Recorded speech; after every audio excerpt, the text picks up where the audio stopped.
Hello everyone, welcome to you this channel. इस video में हम आपको रासायनिक अपक्रिया, रासायनिक समीकरण और रासायनिक समीकरणों के बारे में बताएंगे। लेकिन आप इस वीडियो को शुरू से लेकर के अंत तक देखें, इसे स्किप करके कतई ना देखें। हम इस बारे में आपको बहुत सरल और सटीक भाषा में जानकारी देंगे। आइए हम स्टार्ट करते हैं रासायनिक अपक्रिया, जिसे हम केमिकल रिएक्शन कहते हैं। रासायनिक अपक्रिया में जो है पदार्थों की आपस में क्या होती है, क्रिया होती है। और इन पदार्थों की आपस में क्रिया करने से जो है नए पदार्थों का निर्माण होता है। जो पदार्थ इस अपक्रिया में जो है आपस में क्रिया करते हैं उन्हें हम अभिकारक कहते हैं। क्या कहते हैं? अभिकारक। और जो पदार्थ अभिकारकों की क्रिया के फलस्वरूप बनते हैं अथवा निर्मित होते हैं उन्हें हम उत्पाद के नाम से जानते हैं। तो अभिकारकों के आपस में क्रिया करने के बाद नए पदार्थों का निर्माण होता है और उन पदार्थों को जो है हम उत्पाद कहते हैं। अब हम रासायनिक परिभाषा को बहुत अच्छी तरह से सीखते हैं। जब एक या एक से अधिक पदार्थ आपस में क्रिया करके नए पदार्थों का निर्माण करते हैं तो वह अपक्रिया जो है रासायनिक अपक्रिया कहलाती है। इस अपक्रिया को जो है हम सामान्य समीकरण के उदाहरण के द्वारा देखते हैं।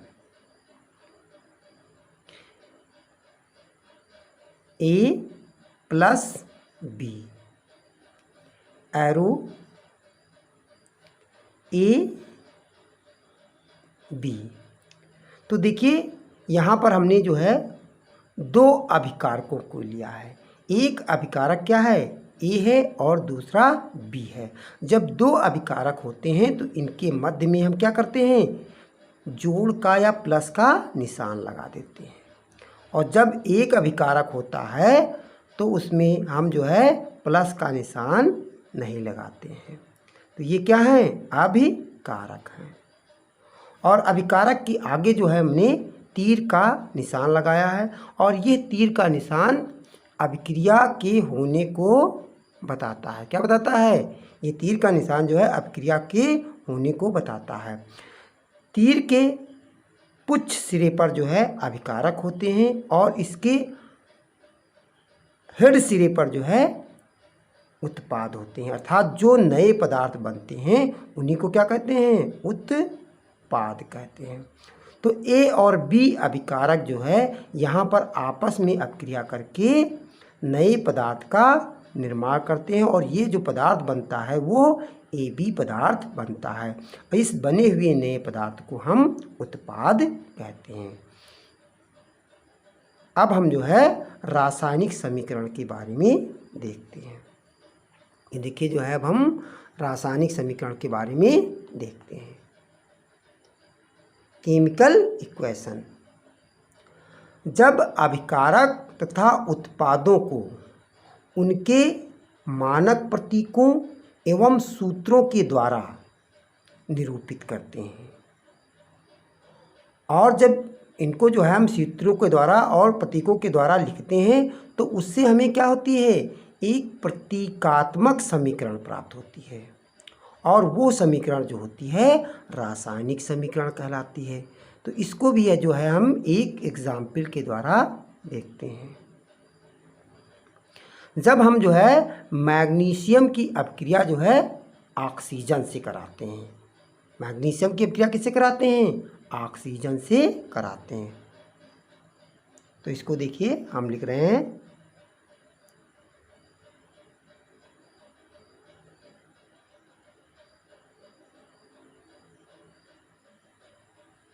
ये देखिए हमने जो है मैग्नीशियम है, ये क्या है, मैग्नीशियम है। ये मैग्नीशियम का प्रतीक जो क्या होता है, Mg होता है और ऑक्सीजन का जो प्रतीक होता है वह O2 होता है। इसको जो है हम O2 के रूप में ही लिखते हैं। और ये दोनों अभिकारक हैं, क्या हैं, अभिकारक हैं। मैग्नीशियम एक अभिकारक है और इसके बाद जो है दूसरा अभिकारक को जोड़ने के लिए हमने क्या किया है, इसमें प्लस का निशान लगा दिया। तो ऑक्सीजन जो होता है दूसरा अभिकारक होता है और फिर ये जो एरो जो होता है ये अपक्रिया को प्रदर्शित होते हुए बताता है कि अपक्रिया जो है हो रही है। तो ये दोनों आपस में अपक्रिया करके MgO का निर्माण करते हैं। किसका निर्माण करते हैं? Magnesium oxide. किसका निर्माण करते हैं? Magnesium oxide. ये जो होता है उत्पाद होता है। क्या है? उत्पाद होता है। ये दोनों अभिकारक जो है आपस में क्रिया करके क्या बनाते हैं? मैग्नीशियम ऑक्साइड बनाते हैं।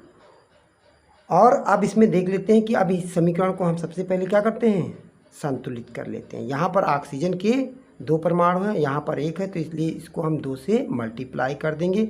अब यहाँ पर मैग्नीशियम के 2 परमाणु हो गए और इधर क्या है? अभिकारकों की तरफ मैग्नीशियम का 1 परमाणु है, तो इसलिए इसको हम अब इससे 2 से मल्टीप्लाई कर दें। Mg को क्या करेंगे? 2 से तो ये जो है हमें एक संतुलित समीकरण प्राप्त हो गई।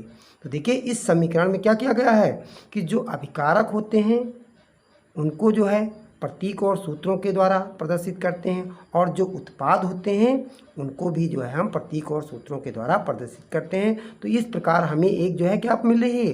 प्रतीकात्मक समीकरण प्राप्त होती है। इसी समीकरण को जो है हम रासायनिक समीकरण कहते हैं। अब हम जो है रासायनिक अपक्रियाओं के प्रकार के बारे में पढ़ेंगे। तो पहली रासायनिक अपक्रिया है योगात्मक अपक्रिया। वह रासायनिक अपक्रिया जिसमें 2 या 2 से अधिक पदार्थ आपस में मिल करके या संयोग करके एक नया उत्पाद का निर्माण करते हैं। जब 2 पदार्थ जो है आपस में संयोग करते हैं तो एक उत्पाद प्राप्त होता है। तो वो अपक्रिया क्या कहलाती है? योगात्मक अपक्रिया कहलाती है। तो देखिए हम इसको जो है एक एग्जाम्पल के द्वारा देखते हैं। ये देखिए यहाँ पर जो है कैल्शियम ऑक्साइड है, इसकी अवस्था क्या है? यह सॉलिड होता है। और दूसरा अभिकारक जो होता है H2O होता है, इसकी अवस्था जो होती है लिक्विड होती है। तो कैल्शियम ऑक्साइड और जल ये 2 अभिकारक होते हैं, ये आपस में संयोग करके जो है कैल्शियम हाइड्रोक्साइड जो है उत्पाद का निर्माण करते हैं। 2 अभिकारक संयोग करके जो है एक नए पदार्थ का निर्माण करते हैं। कितने नए पदार्थ का निर्माण करते हैं? एक नए पदार्थ का निर्माण होता है। और ये जो पदार्थ मिलता है ये कैल्शियम हाइड्रोक्साइड होता है और इसकी स्टेट जो होती है, अवस्था जो होती है एक्वस होती है। तो इसमें जो है क्या हो रहा है कि 2 अभिकारक आपस में संयोग करके एक उत्पाद का निर्माण करते हैं। इसलिए इस अपक्रिया को हम योगात्मक अपक्रिया या संकलन अपक्रिया के नाम से जानते हैं। अगली अपक्रिया है वियोजन अपक्रिया। ये देखिए ये क्या है? वियोजन अपक्रिया। वह अपक्रिया जिसमें एक अभिकारक विघटित होकर 2 या अधिक उत्पाद बनाता है वियोजन अपक्रिया कहलाती है। इसे भी हम एक उदाहरण के द्वारा स्पष्ट करते हैं। देखिए ये क्या है? एक अभिकारक होता है और इसके विघटन के लिए हमें जो है विद्युत ऊर्जा की आवश्यकता होती है। जब हम जल का विघटन करते हैं तो उसमें क्या करते हैं? विद्युत धारा प्रवाहित कर देते हैं। इससे जल अभिकारक जो होता है वह जो है 2 उत्पादों में टूट जाता है। तो देखिए जल के अपघटन से क्या है? हाइड्रोजन गैस और ऑक्सीजन गैस की प्राप्त होती है, जो कि जल क्या है? लिक्विड अवस्था में होते हैं और जो ये उत्पाद बनते हैं ये गैसीय अवस्था में प्राप्त होते हैं। तो यहाँ पर एक अभिकारक के विघटन से 2 उत्पाद या 2 से अधिक उत्पाद प्राप्त हो रहे हैं। इसलिए जो है यहाँ पर क्या हो रहा है? अभिकारक का क्या होता है? विघटन होता है अथवा अपघटन होता है। इसलिए इसे हम वियोजन या अपघटन अपक्रिया के नाम से जानते हैं। अगली अपक्रिया है विस्थापन अपक्रिया। वह अपक्रिया जिसमें यौगिक के अणु के किसी एक परमाणु के स्थान पर कोई दूसरा परमाणु आ जाता है, विस्थापन अपक्रिया कहलाती है। तो इसे भी जो है हम देख रहे हैं एक एग्जाम्पल के द्वारा प्रदर्शित करते हैं। देखिए यहाँ पर जो है एक अभिकारक क्या है? लोहा है और इसकी स्टेट क्या है? सॉलिड है। दूसरा अभिकारक क्या है? कॉपर सल्फेट है। तो ये जो है इक्वस है। कैसा है? इक्वस है। और ये दो हैं क्या है? आपस में संयोग करते हैं। तो यहाँ पर जो लोहा होता है ये अधिक क्रियाशील होता है, और इसमें जो कॉपर सल्फेट होता है, ये जो यौगिक का अणु है, इसमें कॉपर परमाणु जो होता है वो कम अपक्रियाशील होता है। इसलिए कॉपर सल्फेट जो होता है वह लोहे के परमाणु के द्वारा विस्थापित कर दिया जाता है। कॉपर के स्थान पर क्या आ जाता है? लोहा आ जाता है। तो इसलिए अपक्रिया के फलस्वरूप जो है FeSO4 प्लस Cu की प्राप्त होती है। तो यहाँ पर कॉपर के स्थान पर कौन सा तत्व आ गया, या कौन सा परमाणु? लोहे का परमाणु है। तो इस यौगिक के एक परमाणु का क्या होता है? कॉपर परमाणु का विस्थापन हो जाता है, और इसके स्थान पर क्या आता है? लोहा आ जाता है। इसलिए ये जो है हमें FeSO4 की प्राप्त होती है, और Cu जो होता है, कॉपर जो होता है, वो अलग हो जाता है। तो इसलिए इसे हम एक परमाणु के द्वारा जो है दूसरे परमाणु को क्या किया जाता है? विस्थापित कर दिया जाता है। इसलिए इसे हम विस्थापन अपक्रिया कहते हैं। अब अगली अपक्रिया है ऑक्सीकरण अपचयन अपक्रिया। देखिए, इसी को हम रेडॉक्स अपक्रिया कहते हैं।